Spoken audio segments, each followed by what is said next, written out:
একটা মানুষের পরিচয় বর্তমান যুগে প্রচণ্ড ইম্পর্টেন্ট। আপনি কোন দেশে বাস করছেন, আপনি কোন ধর্মের, আপনি কোন রঙের।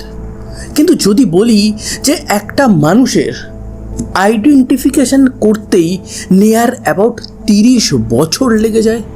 30 বছর পর সেই মানুষটার যখন আইডেন্টিফিকেশন হয় তখন জানা যায় একটা ফ্যামিলি 30 বছর ধরে তার জন্য ওয়েট করছিল, তার সন্তান তার জন্য ওয়েট করছিল, তার হাজব্যান্ড তার জন্য ওয়েট করছিল, কিন্তু তারা কেউই জানতে পারেনি সেই সময় যে সে কোথায়, তার কি হয়েছে। কিন্তু 30 বছর পর যখন রহস্যটা সবার সামনে উন্মোচন হবে তখন সবাই চমকে যাবে। খুনি একদম সামনেই ছিল, কিন্তু তাকে কেউ ধরতে পারেনি, ছুঁতে পারেনি। ইভেন 30 বছর পরেও কি তাকে সাজা দেওয়া সম্ভব হবে? আজকের ঘটনাটা আমেরিকার একটা ছোট্ট শহর থেকে এসেছে এবং এই যে কেসটা আছে এই কেসটাকে পপ কালচারে tent girl missing and murder case বলে। 1968 সাল মে মাস, বসন্ত শেষের দিকে, হালকা হালকা ঠান্ডা ভাব আছে। সিলভার রিডেল সে আমেরিকার 25 নাম্বার এক্সপ্রেসওয়ে দিয়ে গাড়ি নিয়ে যাচ্ছে। সে বিজনেস করে এবং সে বিজনেসটা করে এটারই যে আশেপাশে মাটির নিচে অনেক সময় অনেক ইম্পর্টেন্ট জিনিস পাওয়া যায়, সেই জিনিসগুলো তুলে সে বিক্রি করে। এইভাবেই তার সংসার চলতো।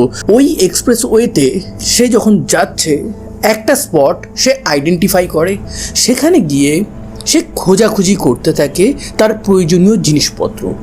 হঠাৎই তার পা কোনো একটা দড়িতে আটকে যায়। সেটা খোলার চেষ্টা করতেই দেখে যে এটা একটা টেন্টের দড়ি। টেন্ট মানে তাঁবু, কিন্তু তাঁবু এখানে কেন, তাঁবুর দড়ি এখানে কেন?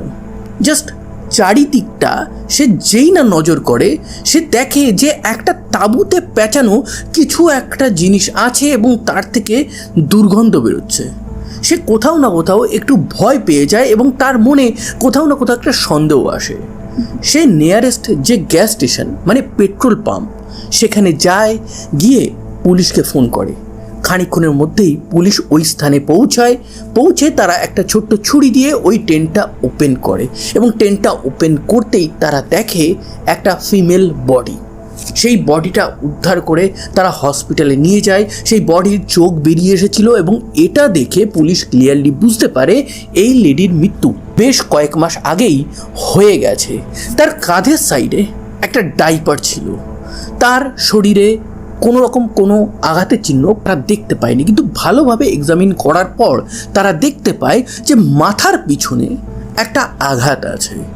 টেন্টটাকে তারা ভালো মতন পরীক্ষা করার পর দেখতে পায় টেন্টের গায়ে প্রচুর আঁচড়ের দাগ আছে এবং যে লেডির বডি তারা পেয়েছিল তার আঙ্গুলের যে নখ আছে, নখের মধ্যেও সেই টেন্টের অনেক অংশ আছে।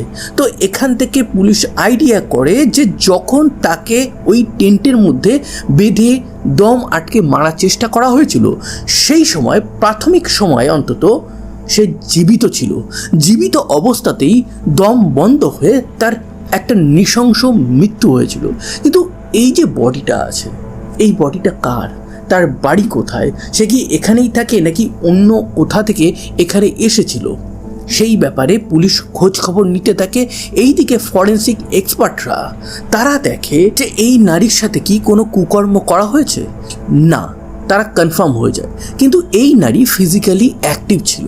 নারীর গায়ের রং ছিল সাদা, সে ছিল ব্লন্ডে হোয়াইট ওম্যান। এবার তদন্ত চলছে। আশেপাশে যত থানা আছে সেই সমস্ত থানায় পুলিশ খোঁজ করতে থাকে যে কোথাও কি কোনো মিসিং কমপ্লেন রেজিস্টার করা হয়েছে। না, কোথাও তেমন কোনো মিসিং কমপ্লেন রেজিস্টার করা হয়নি। পুলিশ তখনও জানে না এই বডি কার, তার নাম কি। পুলিশ জাস্ট এইটুকু আইডিয়া করেছিল এই নারীর বয়স 16 থেকে 19-এর মধ্যে হবে, ব্যাস। এছাড়া তাদের হাতে আর কিছুই আসেনি। বেশ কয়েক সপ্তাহ কেটে যায়। আস্তে আস্তে এই খবরটা চাউর হতে থাকে যে রাস্তার পাশে টেন্টে জড়ানো এরকম একটা বডি পাওয়া গেছে। উৎসুক মানুষ ওই এরিয়াতে যেতে থাকে। তারপরে পুলিশের কাছে খবর আসে যে ওই এরিয়া থেকে 10 থেকে 12 কিলোমিটার দূরে এক লেডি মিসিং গেছে। এই লেডি ঘুরতে ভালোবাসতো, সে হিচহাইকিং করে ঘুরতো, মানে উইদাউট মানি। সে রাস্তার পাশে দাঁড়াতো, একটা গাড়িকে দাঁড় করাতো, সে যেখানে যাচ্ছে সেখানে যেত, তারপর ওখান থেকে অন্য জায়গায় যেত। তো সেই লেডির ব্যাপারে খোঁজ যখন পুলিশ করে তখন তারা দেখতে পায় সেই লেডির বয়সও 18 বছর, সেও হোয়াইট এবং ব্লন্ডে। তো সেই ক্ষেত্রে পুলিশের মনে হয় এই বডিটা তার হলেও হতে পারে। ফ্যামিলিকে এনে বডিটা দেখানো হয়, কিন্তু যেহেতু বডিটার অবস্থা খুব খারাপ ছিল সেহেতু ফ্যামিলি সেটা আইডেন্টিফাই করতে পারেনি। এবার পুলিশ এই কেসটা নিয়ে ভালো মতন তদন্ত করে তারা জানতে পারে ওই লেডির একটা বয়ফ্রেন্ড ছিল। এবার সেই বয়ফ্রেন্ড কোথায় থাকে, কি করে, সেই সমস্ত কিছু তদন্ত করতে করতে তারা আমেরিকার পেনসিলভেনিয়ার একটা জায়গায় যায়। সেখানে একটা হোটেলে গিয়ে তারা যখন দরজাতে নক করে তারা দেখে সেই মিসিং লেডি বিন্দাস আছে তার বয়ফ্রেন্ডের সাথে। সে তার ফ্যামিলিকে তার বয়ফ্রেন্ডের ব্যাপারে খুব একটা কিছু জানায়নি, জাস্ট একটা কনফিউশন ছিল। এখানে পুলিশ আবার একটা ডেড এন্ডে চলে আসে। এবার পুলিশ ভাবে যে তাহলে ওই বডিটা কার, এই কোশ্চেনটা তো রয়েই গেল। প্রচুর ফোন আসতে থাকে পুলিশ স্টেশনে, অনেকেই অনেক রকম মানুষের কথা বলে যে এ হারিয়ে গেছে, ও হারিয়ে গেছে, ওই সময় থেকে মিসিং। এই রকমই আরও এক লেডি যার চেহারা ডেড বডির সাথে মিলে যায়, সেও মিসিং ছিল 1968-এর মার্চ মাস থেকে। তাকেও পুলিশ খুঁজে শেষমেশ সেই লেডির ডেড বডি পায়। সেটা একটা আলাদা কেস, কিন্তু যে ডেড বডিটা তারা প্রথমে পেয়েছিল সে কে, তার বাড়ি কোথায়, তার নাম কি, এটা এখনও পুলিশের কিন্তু অজানা। 1 বছরের মতন সময় কেটে গেছে। এবার আমেরিকাতে অনেক ম্যাগাজিন সেই সময় প্রকাশিত হতো যেগুলো লোকাল ট্রু ক্রাইম স্টোরি নিয়ে খবর ছাপতো। তো এরকমই একটা ম্যাগাজিন ছিল ট্রু ক্রাইম ম্যাগাজিন। এই ট্রু ক্রাইম ম্যাগাজিনে এই যে লেডি পাওয়া গেছিল মৃত অবস্থায় টেন্টের মধ্যে, তার একটা স্কেচ বানিয়ে খবর ছাপে। এবং এই খবরটা যখন চারিদিকে ছড়িয়ে পড়ে মানুষ বেশ কৌতূহলী হয়ে পড়ে। চারিদিকে খবর যখন ছড়িয়ে পড়েছে তখন পুলিশ স্টেশনেও খবর আসতে থাকে যে এই লেডি এই সময় মিসিং গেছে, এই লেডিকে আমি চিনি, এই লেডির বাড়ি এখানে। নানান রকমভাবে নানান খবর পুলিশের কাছে আসতে থাকে। পুলিশ প্রত্যেকটা জিনিস আইডেন্টিফাই করে, সেখানে অ্যাটেন্ড করে, কিন্তু কোনোভাবেই তারা এই ডেড বডির সাথে ওই মিসিং ওম্যানদের লিঙ্ক খুঁজে পায় না। তো প্রত্যেকটা কেসই পুলিশকে আলটিমেটলি ডেড এন্ডে নিয়ে যাচ্ছিল। তো লেডির দাঁতের মাঝে একটা গ্যাপ ছিল, সেই গ্যাপটা দিয়েও পুলিশ আইডেন্টিফাই করার চেষ্টা করে, কিন্তু সেখানেও তারা ব্যর্থ হয়। আরও 2 বছর কেটে যায়। মৃত লেডি ততদিন কিন্তু ডিপ ফ্রিজারে ছিল, মানে মর্গের মধ্যে ছিল। যেহেতু 3 বছর হয়ে গেছে, এবার এই বডিটাকে রাখা আর ঠিক হবে না। তার থেকে সমস্ত স্যাম্পেল সমস্ত কিছু কালেক্ট করার পর তাকে নিয়ারেস্ট যে কবরস্থান আছে সেখানে কবর দিয়ে দেওয়া হয়। যেহেতু এই বডিটার কোনো নাম ছিল না, সেহেতু কবরে তার যে ফলক ছিল তার উপর লেখা হয় টেন্ট গার্ল, তার মিসিং প্লেস, তাকে কিভাবে পাওয়া গেছিল এবং তার ব্যাপারে মোটামুটি ডিটেলস। সময়ের সাথে আমরা সমস্ত কিছু ভুলে যাই। এই টেন্ট গার্লের ব্যাপার যেমন সবাই জানতো, সবাই কৌতূহল ছিল, পুলিশও অনেক চেষ্টা করেছিল, কিন্তু চেষ্টা করে সলভ করতে না পেরে এই কেসটা একটা কোল্ড কেস হয়ে যায়। এবং কোল্ড কেসের অবস্থা কি হয় অবশ্যই সবাই ভুলে যায়। নতুন নতুন কেস পুলিশ স্টেশনে আসতে থাকে, অনেক পুলিশ রিটায়ার করে যায়, তো সবাই আলটিমেটলি ভুলে যায় এই টেন্ট গার্লের ব্যাপার। সালটা চলে আসে 1981, নিয়ার অ্যাবাউট 13 বছর হয়ে গেছে টেন্ট গার্লকে পাওয়ার পর। সেই সময় এক উৎসুক ইয়ং ছেলে যার নাম হচ্ছে টড, সে হঠাৎই একটা মেয়ের প্রেমে পড়ে। সেই মেয়েটার বয়সও 19 বছর, তার নাম হচ্ছে লরি রিডেল। এবার তাদের মধ্যে প্রেম হয়, প্রেম ভালোবাসা বিয়ে সমস্ত কিছু একটা ভালো দিকে টার্ন নেয়। কিন্তু এখানে একটা টুইস্ট আছে। এই যে লরি রিডেল আছে, এই লরি রিডেলের বাবার নাম কি জানেন? Wilbur Riedel. এবং এই সেই উইলবার রিডেল যে প্রথম টেন্ট গার্লকে জঙ্গলের মধ্যে রাস্তার পাশে ডিসকভার করে। তো এই যে টড ছিল না, তার ফ্যামিলির একটা হিস্ট্রি ছিল। তার একটা ভাই ছিল, একটা বোন ছিল যারা ছোটোবেলাতে মারা যায়। সেই থেকে টডের মধ্যে একটা অদ্ভুত ফিল ছিল যে যাদের এইভাবে হত্যা হয়, যারা মিসিং যায়, তারা কোথায় গেল, কি করলো, তাদেরকে খুঁজে পাওয়া গেল কিনা সেই ব্যাপারে জানার। টড এই ব্যাপারে লরিকে বলতো।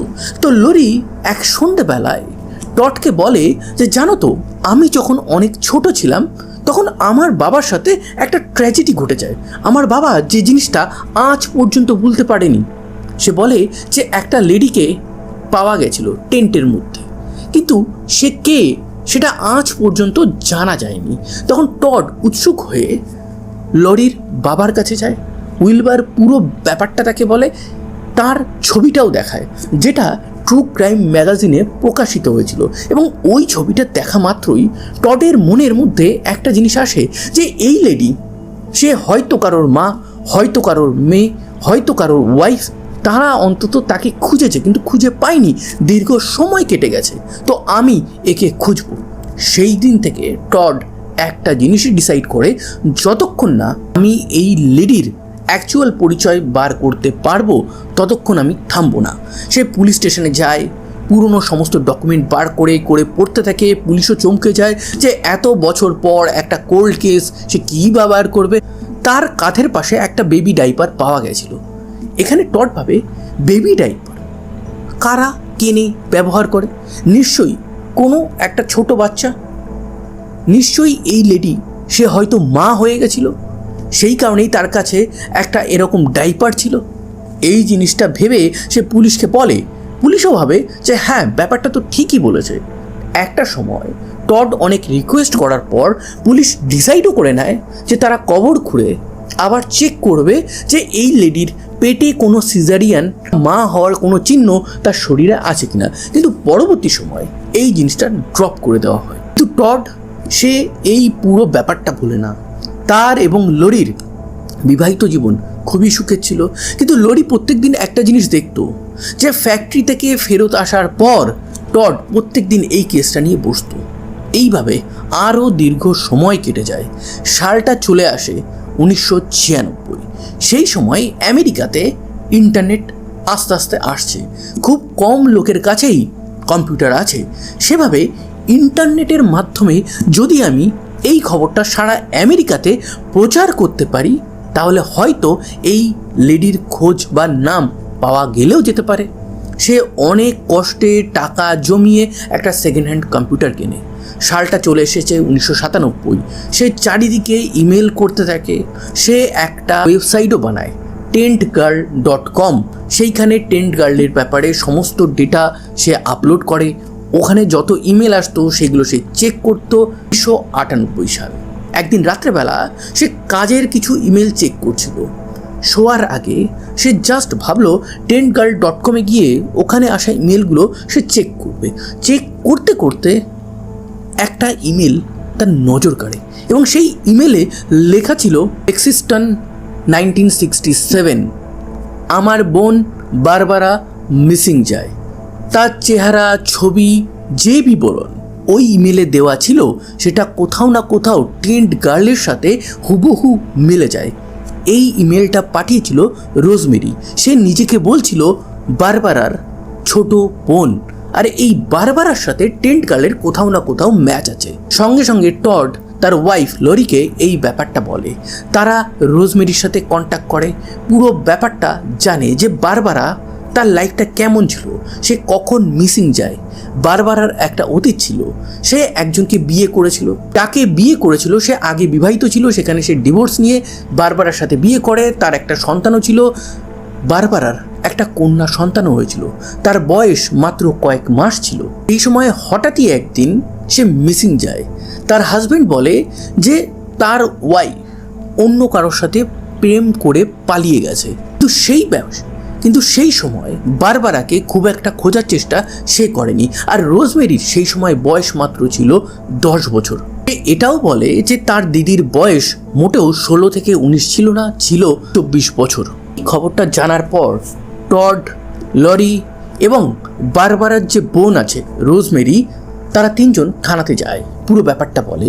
পুলিশ এবার সিরিয়াসলি কেসটাকে নিয়ে গার্লের যে বডিটা আছে সেটা কবর থেকে তোলে, সেখান থেকে ডিএনএ নিয়ে তারা রোজমেরির সাথে টেস্ট করায় এবং কয়েক মাস কেটে যাওয়ার পর ডিএনএর রেজাল্ট আসে এবং এটা 100% ম্যাচ করে যায়। শেষমেশ টেন্ট গার্লের পরিচয় পাওয়া যায়। কিন্তু এখন আরও একটা কোশ্চেন সামনে আসে যে এই টেন্ট গার্ল কাম বারবারাকে মারল কে? সে যাকে বিয়ে করেছিল তার নাম ছিল জর্জ। এই জর্জ একটা ট্রাভেল কোম্পানিতে কাজ করত, আমেরিকার নানান জায়গায় গিয়ে সে থাকতো। বারবারা তাকে বিয়ে করার পর সেও আমেরিকার নানান জায়গায় থাকতো। এই কারণে তার নিজের ফ্যামিলির সাথে খুব একটা কন্ট্যাক্ট ছিল না। শেষ যখন সে মিসিং যায় তখন কিন্তু সে যেখানে তার বডি পাওয়া যায় তার থেকে 5 কিলোমিটার দূরেই সে থাকছিল।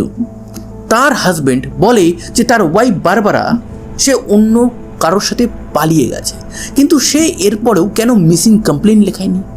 বারবারার যে মেয়ে ছিল এবং যে সৎ মেয়ে ছিল, এরা দুজনেই বলে যে তাদের বাবা তাদের মা মিসিং যাওয়ার পর খোঁজার কখনোই তেমন চেষ্টা করেনি। তো এই থেকে সন্দেহ আসে। কিন্তু পুলিশ এই জর্জকে কোনো দিনও ধরতে পারবে না। তার কারণ কি? জর্জ অলরেডি 1984 সালে 54 বছর বয়সে ক্যান্সারে মারা যায়। কিন্তু এই অবস্থায় এসে সবাই এটুকুই মানে যে জর্জই তার ওয়াইফকে মেরেছিল। মারার পিছনে সবথেকে বড় কারণ ছিল যে তার ওয়াইফ বারবারা সে তাকে ডিভোর্স দেওয়ার প্ল্যান করছিল। যেহেতু জর্জের আগে একটা ডিভোর্স হয়ে গেছিল, তো সে চাইছিল না যে তার এই ওয়াইফ মানে বারবারা তাকে ছেড়ে যাক। সবথেকে বড় সাফল্য এখানে টডের। টড ওই আননোন ডেড বডিটাকে একটা নাম দিতে পেরেছিল, জাস্টিসও দিতে পেরেছিল একটা লিমিট পর্যন্ত। যদি টড না থাকতো তাহলে এই কেসটা হয়তো আনসলভডই থাকতো।